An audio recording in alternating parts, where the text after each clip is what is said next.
Okay, here we go. Hi, everybody. It's Carolien Leavitt. I'm the co-founder of Mighty Blaze. The book initiative that was started after the lockdown to bring writers and booksellers and independent bookstores and readers all together. We're now in our 5th year. We have over 33 passionate volunteers, and we hope that we're going to continue to teenagehood and adulthood and old ages. So anyway, today is really, really special. One of my favorite people is here, and also one of my favorite authors, A.S. King, Amy King. Pick the Lock. This book is extraordinary. Now, Amy is known as a YA author, and I'll talk about that in my introduction, but this book is for everyone. The highest compliment I can say about a book is it broke me in the best way. This book broke me in the best way. It's that important. So a few housekeeping things. If you have questions for Amy, pop them in the chat. We'll get to them. Don't be shy. This is going to be taped, so it'll be on the Mighty Blaze YouTube station forever, so you can watch it again and again and again and tell your friends. It'll also probably be a podcast in a few months, so it's the gift that keeps on giving. Please buy your books from indie bookstores. I've made it really easy for you because I've put up a link to bookshop.org. All you have to do is click on it and I'll take you right to Amy's book. So before I let Amy talk, and I'm excited about that, I have to tell you something about her. Amy Sarah King is an American writer of short fiction and young adult fiction. She's the recipient of a 2022 Margaret Edwards Award for her significant and lasting contribution to young adult literature. She's been called one of the best YA writers working today by the New York Times, and she's actually one of YA fiction's most decorated. And I'm telling you, with Pick the Lock, she's going to start winning awards in the adult sector. She's taught for a decade in MFA programs. She's the founder of Gracie's House, a charity that funds safe spaces for LGBTQ and youth in rural areas. And let's talk about Pick the Lock. Pick the Lock is extraordinary. It's wild, moving, terrifying, and it's true. It's just so true. It's part rock opera, part home movies, part coming of age. It's for everyone, really. It centers around Jane, who lives in a Victorian mansion with her younger brother and her controlling, abusive dad and aunt. And her mother is confined to a series of pneumatic tubes when she's home.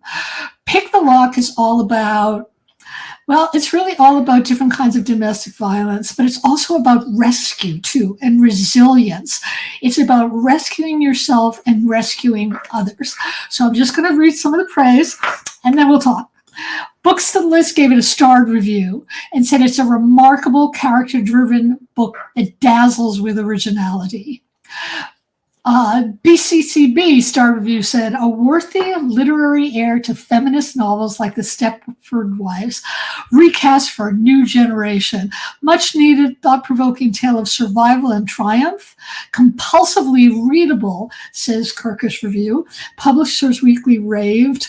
Unconventional narrative blends punk anthems and bewildering interludes from a shifting rat, who I loved, with King's quirky blend of present-day issues and mind-bending twists to unlock complex, thought-provoking insights. So one more thing I have to say is that everyone has prized moments. One of my most prized moments is I was a guest at a big literary convention, and of course, I just wanted to go home. I felt shy. I felt terrible. I just felt no one likes me. No one knows who I am. I just want to go home.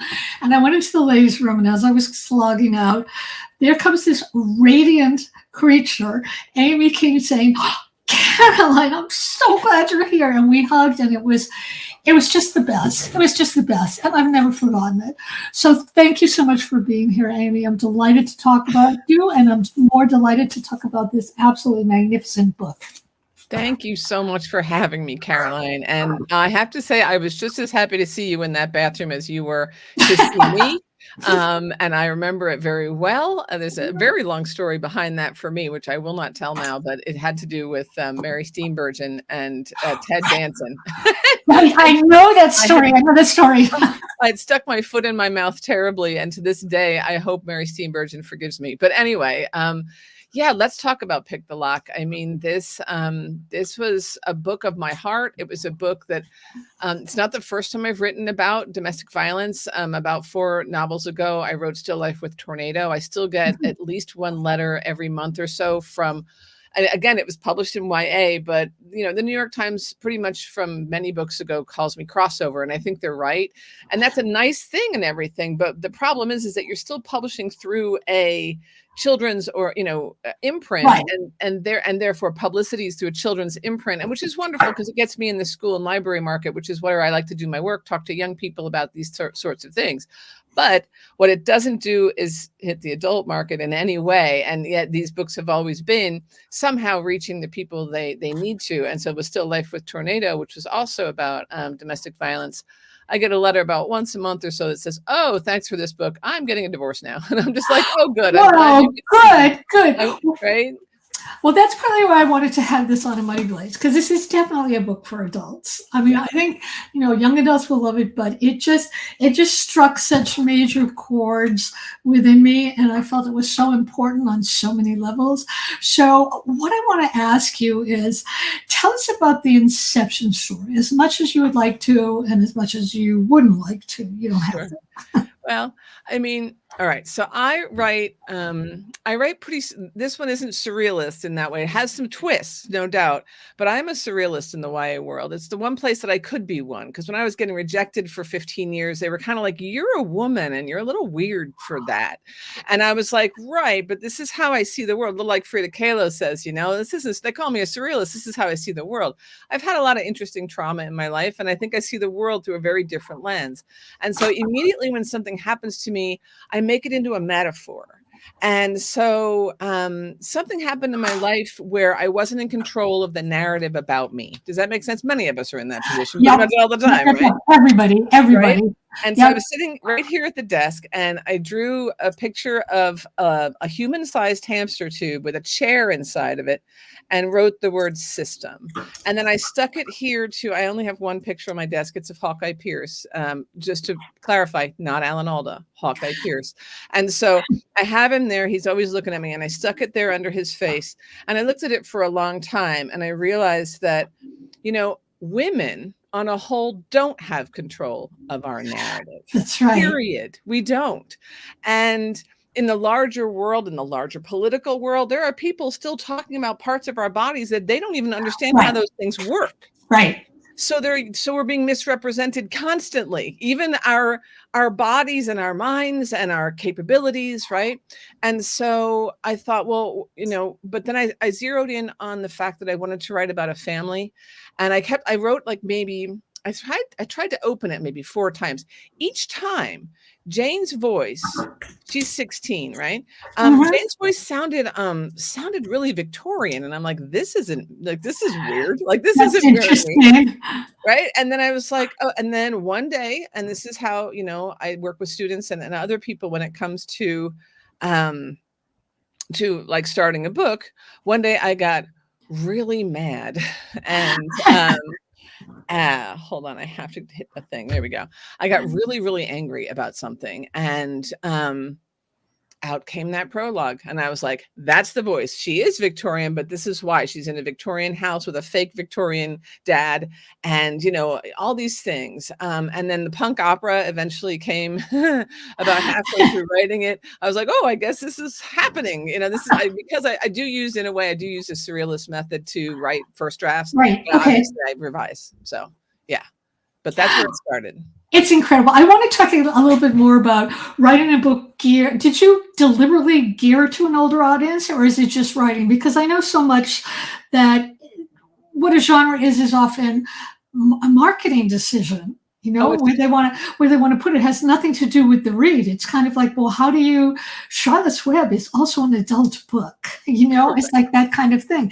It definitely is, and you will cry over that if you're an adult. Yeah. So when you were doing that, was it freeing, or were you thinking, oh my God, what am I doing? Or No, were you just gorgeously, just as you always do, risking it all and writing your best? I bet it's that, right? it is Yeah. that, and, you know, all my books, like, I have a joke about my book Dig. It won the Michael L. Prince Award in 2020, and I always say, like, actually have a little thing on my link tree that says the adult version of Dig, which is the same version as for teens, right? It's the exact same version, but it's just sort of like, guys, get over the marketing crap, right? Yes. It's like, it was the other Yes. night, I was in Illinois yesterday, and the night before, it got really chilly there, same as it got here, and I was like, "Oh, man, I don't have a coat." So I walked into Walmart with this teacher who drove me there, and we both went to the men's department where the jackets were. And I'm like, why did we both think I was going to buy a men's jacket? But you knew I was gonna, and I bought this excellent Dickies jacket for so cheap. Because they're, yeah, the cheaper and Right? they're better made. Yeah. Right. But it was the fact that that's the marketing, right? It's marketed to men doesn't mean I can't buy it, you know? So it's the same vibe. But a lot of times there's a sort of, I don't know what it is. There's certainly a reticence to read books that are YA, because YA also has, you know, kind of 15-year-olds in love, and maybe adults don't want Right. to read that. And I get that. It's just that my books happen to cross over. It's how it is. And it's a tricky marketing space, but I'm glad that you liked it. Oh yeah. Books. I agree. You know what? A good book is a good book is a good book. This is for anybody of any age. Maybe not 3 or 4, but you know, anybody who can, who can read. So I wanted to talk about the structure, which was just sublime. There's a rock opera, there's a script, there's a whole movie, and then there is Brutus, a rat who has a story of his own. Does this all come out organically? Do you plan it? Was there any way that you tried that didn't work out? Because I'm always interested, not just in the successes of writers. I think it's important for people to know that writers, there are a lot of failures along the way to success. So can you talk about that, please? Yeah, absolutely. When it comes to this book, lately my young adult novels are taking about 3 years to write, and in that 3 years, about half of the original words end up on the floor. So there's I probably about 40 or 50,000 words on the floor of this office that was, Great. and I put them in wonderful files that are called cut files. Like, oh, I can come back and get it. I have never gone back. That's a lie. I think one time I went back for one little thing in some book, right? But I have those files.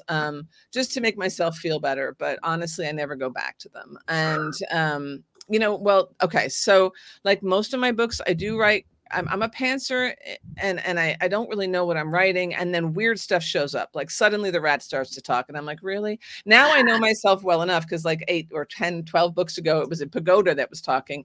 And so that was weird. But now I'm used to it. I'm like, oh, okay, I guess the rat talks. And then I see what he has to say. And I'm like, that's interesting. And I keep going. And if he talks again, I'm like, just like the pagoda. I was like, oh, I guess this pagoda wants to talk. So same with the rat. And I thought it was a good perspective to have, because no one from the outside could tell the rat story, right? That's No right. one from the outside knows the Absolutely. rat story. And so so that became natural. And then yeah, the punk opera was like, you know, That's so great. well, the mother's so we should tell watchers. I said the mother is a punk rock star, like literally. And Right. so she doesn't tour that much, right? But she's on tour like this during this chunk of time. This is about, what is it, 8 months, spans over about 8 months, I guess, or something like that, or 6 months. When she's on tour, both national and international, during this time. And the one thing that Jane's dad really doesn't want is for Jane to turn out anything like her mother, because he hates her mother. It's very clear Right. in the book that he absolutely hates this woman and misrepresents her and whatever, especially to the children, which of course she can't do anything about, because she's also technically in the tubes. We'll talk about that in a second. But when it comes to the writing process, yeah, a lot ends up on the floor. One of the biggest things I do, I don't know if you can see that behind me. I'll show you. I can sort of see it. Oh, I'd love to see it better. Okay. I love to look at people's processes. So I know I love the process, right? Great. So I have the whole thing, like, and I get to a point, right? And I have a bunch there. I get to a point where I'm like, I'm lost, right? So I have maybe the intro. I'm like, oh, this is working out great. And over here, I'm like, okay, this is Monday and this is Tuesday, you know, and I try and figure out like this structure. And I might get here and be like, I am lost, right? I am just lost. So then I when I work in Word, I do like headings. So these are all different headings. And then these are like, let's see, these are all the home movies. This is just straight narrative. This is the script, the libretto, sorry, the opera libretto. And Opera. then this used to be pink, but that's Brutus the Rat. And so I can sort of organize myself and just sort of see where I am. It's like a map. And then this is the last one for this book. So it's taller than I am. Wow. How many of those did you have before you got to this last one? I probably had maybe five, six. Yeah. And so it takes a while. And what happens, like if I showed you the first ones, what's so funny is that I push chapters that I like, but I don't know where they belong down to the bottom. So then what'll happen is that like, maybe these will be really in order, but then suddenly there's just like this blob of completely out of place, out of tune things. And I'm like, what are these even about? And then it was really funny because the name for the book, Pick the Lock, and its corresponding song, I found that in the bottom junk. I was like, I wonder what's in the junk, right? Yes, there was like 100 pages of junk, and I was like, I wonder what's in here. And I'm like, ooh, that could go here. Ooh, that looks good. Oh, no, that goes. And then I'm like, who wrote this song? And like, look, man, I don't write drunk or edit drunk. I don't do anything drunk. I don't do anything not sober. I'm like, I don't remember this at all, but I loved the song. I was like, oh yes. And then I figured the name of the book out. So honestly, it takes a long time. I mean, and my process is frustrating. I can't use this book as an example, but I'll use the book Dig. Dig has 5 characters, or 5 of their grandchildren, right? And 2.5 years into that book, I had 2 comments because I work and I write myself notes and track changes all the time. And I had a comment, like one page that said, who is the 5th cousin? And the 5th cousin is this mysterious person who's already been through this book. You know, she's all over the book. And so who is the 5th cousin? And then it said, who is the freak anyway? The freak, that was the character. Right. And I'm like, 2.5 years in, these 2 comments are like 10 pages apart. And I'm like, Amy, how did you not see this? So in a way, I am always, the way I write a book is the same way I read a book. I'm surprised. And I feel that comes out in the read. It comes out in the read. Yes, you're right. It does. I thought I had a book finished, and then I was reading it and I realized the time frame is it's set in the wrong time frame. I have to go back. And as soon as I did that, it was, it's like a year's more of work, but it was the right decision. Yeah. I wanted to ask you, you were going to talk about the tubes. Talk about the tubes, please. I will talk about the tubes. That's incredible. It's really where it started because, like I said, the idea of being misrepresented and not being able to say any or do anything about it, you're kind of inside this tube where no one can see or hear you. So what happened was I looked at it for a while there next to Hawkeye, and I was like, I started to Google stuff on my phone. I was off doing stuff and I Googled pneumatic tube systems. And so I looked up the history of pneumatic tubes and pneumatics generally. And it was fascinating history, which I'm not going to get into here. But I mean, so many places had these little pneumatic, usually postal, right? So towns like cities like London, Dublin, Paris, can't remember. There was a German city as well, somewhere else that was really odd in Europe. That was at a certain time in the late 1800s. And then it came over here. And the first person to use it here in the States was John Wanamaker in the Wanamaker's department store in Philadelphia on Walnut Street, which I lived in Philly for a long time. So I felt a kinship with that. And in a way that's part of Jane's name is she's Vandermaker, right? So the mom, Mina Vandermaker. So I gave her a little bit of Wanamaker. So because it was the pneumatics, right? But what's amazing is that even in New York City on Broadway, they had this beach pneumatic rail system, which was really just 2 blocks of Broadway. So it's still underneath, it's still under there. This special tunnel where people could get in. It was like a little people mover, but it only moved you 2 blocks up Broadway. Amazing, right? And then of course they shut it down. But for me, I was like, oh, you could, and now they have pneumatic elevators. So you can actually get a pneumatic elevator that looks like a tube. It's bonkers. So they have them in the wealthy people that moved in across the way from us. They have an elevator like that you can watch it like. Yep, it's like a weird, yeah, exactly. It's so weird. It's so cool though, right? Yeah. Because you don't need the cables, you don't need all that extra space, you just need a big fan. And so the more I looked into it, the more I was like, oh, this is possible. All right, I'm going to do it. And I just pictured a large Victorian home, which would have been, a wealthy family's, summer home here in Lancaster County, Pennsylvania. And I was like, yep, let's plop that somewhere and just invent this space. And then I did. But the tubes basically contain Jane's mother, Mina, So whenever she's not touring, which of course happened during the pandemic, she didn't tour at all, but she didn't tour that much. So whenever she was at home after 2018, she was confined to the tubes. Before then, she was confined as a lark, sometimes not, whenever her husband was mad at her and or wanted to keep her out of earshot, or keep her in a space where she couldn't talk. And so, but since 2018, she's been in there. So she's in like this capsule inside these tubes. And as far as Jane knows, and the reader knows, this system is confined just to the house. And dad has, his name's Vernon. He has the remote control and he can move her to wherever he wants. He can control the attachments. There's certain attachments on the tube system. So two-way communication, one-way communication, complete silence. There's even one for wet nurse, which is one of my weirdest scenes in that book and one of the grossest scenes, but also real. And so, so there's these attachments. And so that's how it works. But what you find out as you read, without spoilers, I'll just say what you find out as you read is that, like many other places that women have been confined, they can still make it into something that transports love and transports help to other women and children. Women will always be helping other women and children, even in their worst spaces. And that's part of also what we learn in the book. So. That's right. I also wanted to say that it's also, Jane copes by rhyming, her rock band, helping others. But it's another thing that a lot of women do, which is making the best of a shitty situation. Yeah. And I think, there reaches a point where you don't have to do that. You don't have to cope anymore. You don't have to dwell on this situation because there is a way out. But a lot of times in a domestic situation, it becomes ingrained, it becomes a pattern, and it's really hard to see the exit.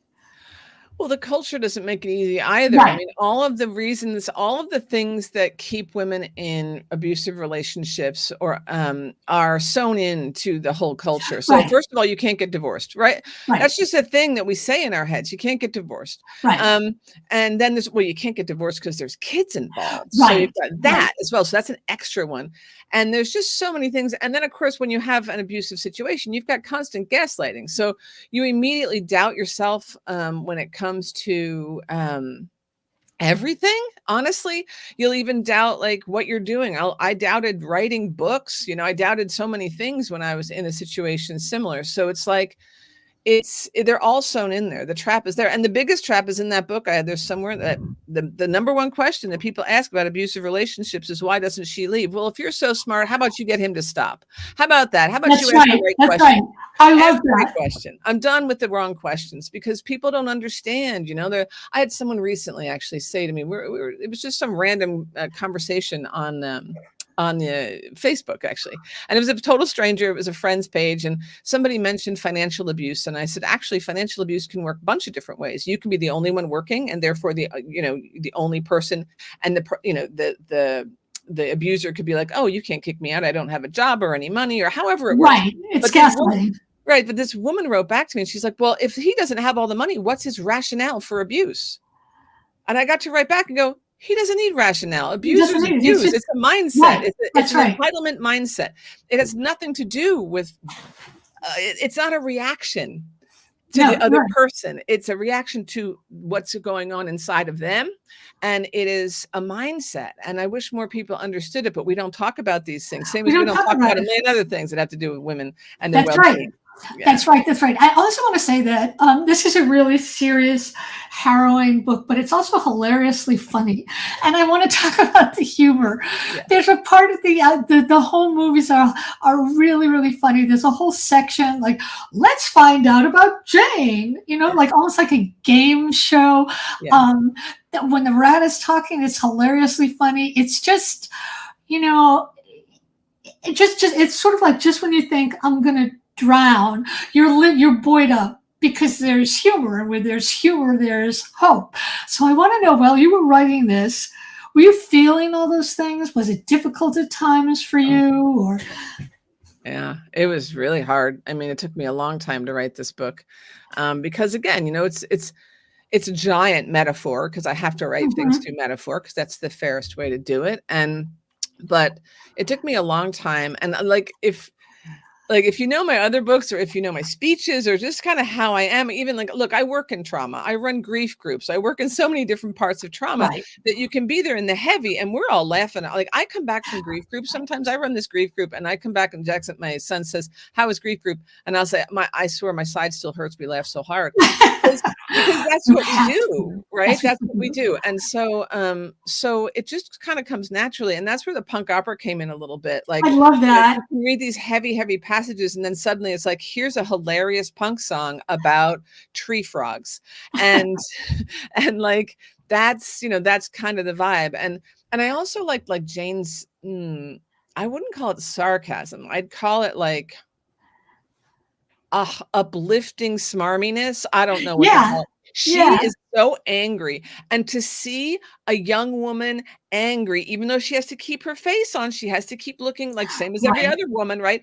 But to see a young woman be so steaming mad and just scheming and trying to figure out how to not just save herself because she knows those tubes are going to be containing her soon because she's also a woman, but she also wants to save her mom. And again, she believes that these tubes are just here. So she's like, well, this is easy as trying to, you know, trying to cut them out or something like that, just trying to free her mother from this space, not understanding that in a way, even just talking to her mother would free, loving her mother would free the space because her mother's been told and shown that she is hated by everyone in the house because of that narrative, right? The narrative that was told to those children, which is a fairly common thing. I hate to say I did a lot of research on this and found out how common it is to have a parent in a marriage turning the kids against another parent. I never Yeah. thought that happened in that way. And when you're in the middle of something like that, most people, you know, you don't know. Same as Mina, and that the mother, Mina, doesn't know in this book until she does, until she knows, and then she's like, wait. What? You know, like the same as if I said to you right now, well, Caroline, you know, here's a crazy lie someone told me about you. No one did, by the way, but like everyone talks so well of you. But like, you know, imagine I said that, you'd be like, wait, what? Everybody heard that? You know, that I kind of a know. vibe. Yeah, but that's another thing I wanted to talk about, which is in terms of like the whole movie's gutted me because it's a memory of a time that you can think different things about. So did all the gaslighting, especially for women. When people tell us something, you know, so and so doesn't like you, for a man would say, screw them. A woman has been trained to say, like, what did I do wrong? How can I make this right? How can I change this and get this right? I really feel like a lot of stuff in this book is that things sometimes don't mean what you think they mean. Oh, you have an audience question. They want to know more about the kind of research that you did. Let's see. More about the kind of research that I did. All right. Well, first of all, the pneumatic tube stuff, I got a little too into that. Got to be honest. I still have all the bookmarks on my phone because I don't know where I was. I was probably traveling. I don't even know anymore what the last 3 years were like. But beyond that, when it comes to domestic violence, I do some work with the Pennsylvania Coalition Against Domestic Violence. So it's sort of like I have had my feet in that topic for a while. There's actually a great book if you haven't read it. Anybody out there that has friends who might be in that situation or might be in this situation, I want to say, please read Why Does He Do That by Lundy Bancroft. It is the book that has saved more women's lives than I can tell you. And it's incredible that if you mention that book in a crowd, they'll go, oh, that book saved my life. Suddenly all these people like pop out. I met someone the other day who thought Lundy Bancroft was a woman. And I was like, but they were like, that book saved my life. And I'm like, it doesn't matter what you thought. It just matters that it saved your life. But when it comes, and that book is like, it's a playbook. That's an incredible playbook. And so in a way, when I was drafting Vernon, I really was looking at that book and looking at all the wild excuses that abusive men make to get women to continue to give them more, you know, time and space. That's right. Especially like I have a mental illness, or I am, but I have no money, or I have no, all these things that get you to, you know, keep them and try and look after them, which is what you want to do. The other thing I think we forget about domestic violence is that there's love involved. Love is complicated. Right. I just told my kid last year he fell in love. I was like, all right, now you don't lie, but I need you to understand you're in love. And that means you're going to lie. He goes, what? That's not true. I'm like, oh, dude, you're 16. You're going to lie so much in the next year. And he's like, no, I'm not. And it was so funny because eventually he was like, I know what you mean now, you know? But Yeah, there is a lot of. I wanted to talk about something that we were talking about before we got on the program, which is in terms of this feeling from a lot of women that they feel sorry for the guy, even if they leave him, they feel like, well, maybe he needs to be forgiven or whatever. And I had said that, what, sometimes people don't. Some don't need to be forgiven. Sometimes you can think, well, I want to make peace with this.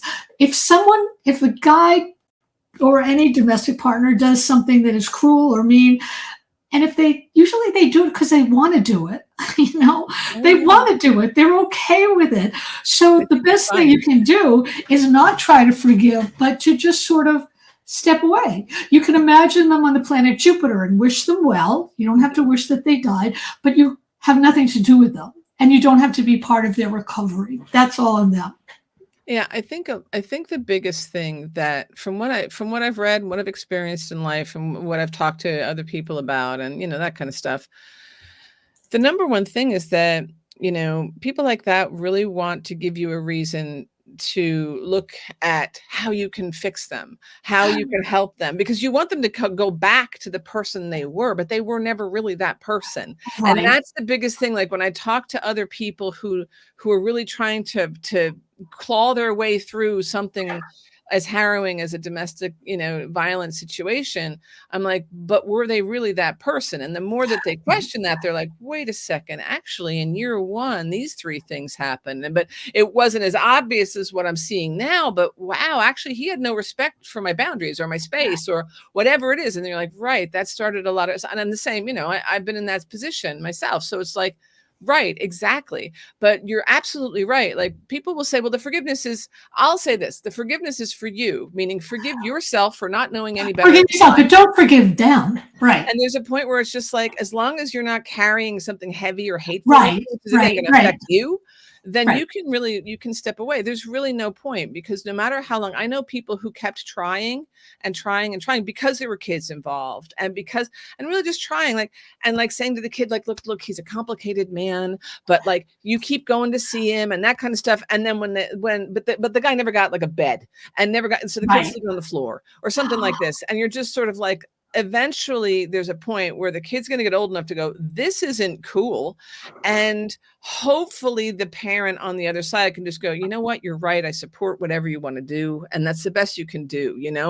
And yeah, I like the idea of Jupiter. I think that's it's a fine way to do it. It's all hard. It makes it Yeah. all so complicated, and it's a shame, because honestly, again, when there's kids involved, those are the people who really, really struggle and Right. suffer, Right. and that sucks. And that's where I really wanted to talk. That's why I gave the protagonist role to a 16-year-old. If this would have been with an adult publisher, I'd have been like, all right, Jane's still the main character. And there's plenty of adult books with 16-year-old protagonists. Yeah, that's right. That's I right. mean, I got To Kill a Mockingbird. Oh, not. I don't mean that. I mean, I got Catcher in the Rye sitting right there, That's and that right. was an adult book. But I mean, It's adults are all it's phonies, right? marketing. Yeah, it's marketing. I want to read some lines from the book, which I feel is all you.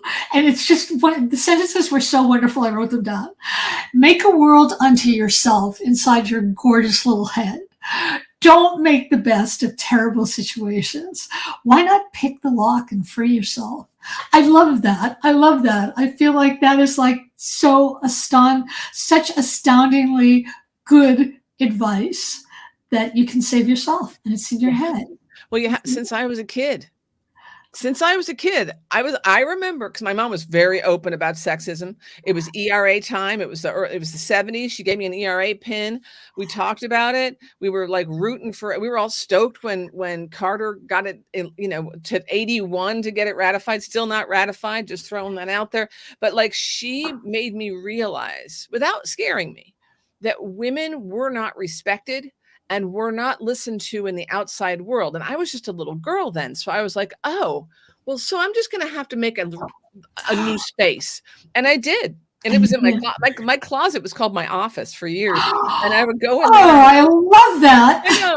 Cool, right? And I would go in there and I would do all kinds of things, read a lot, write stuff, whatever. But like, the idea of just being a complete weirdo, and different and not adhering to those rules was massive for me. That said, it doesn't mean that I wasn't stuck and I couldn't get stuck in the same type of Right. relationship that Mina did. So it's sort of interesting that on one hand, I have this world inside my head. On the other hand, I'm just a big gooey heart that just wants to help everybody. Right. And so you end up with somebody who manipulates you, and that is going to be a sticky situation. That's right.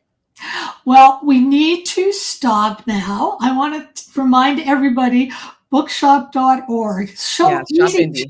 so easy to remember. It'll point you to your nearest indie bookstore. It's a great thing to do, builds a community, helps writers, helps readers, helps everybody on the planet, even on the planet Jupiter. Thank you all for being here. Thank you for the questions. We'll see you all next time. And Amy, you stay on because I have more to talk to you about. And wait, I have one more. I actually have one more question for you, Amy. Okay. This is a question somebody asked me last week, and I thought, wow, that's such an interesting question. I want to start asking all the writers that. What do you do for fun? Oh my gosh, what a great question. Isn't that a great question? It's so I interesting. It reminds you it's not all work, work, work. Well, for years, it was always all work, but now, I paint. I You paint. paint. I've always was a painter, so I paint. I also weave.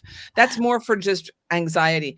But I paint, and that's actually been the work of my heart all year. And it's been absolutely wonderful. At Do the you moment, have paintings here you can show us? I don't have any up here. No. The studio is Okay. downstairs, and actually, just because of a weird mammal Weird. infestation in my garage, I'm about to have an actual studio, which is really cool. Oh, But at the fantastic. moment, I'm using my dining room. But yeah, I've been making big paintings of runways that I take pictures. I take pictures of the runway when my planes land because all the really cool markings are really wild. And then you have like behind it, you have like nature. So the juxtaposition of the two is wild. So I've been just doing this series of That runways. is wonderful.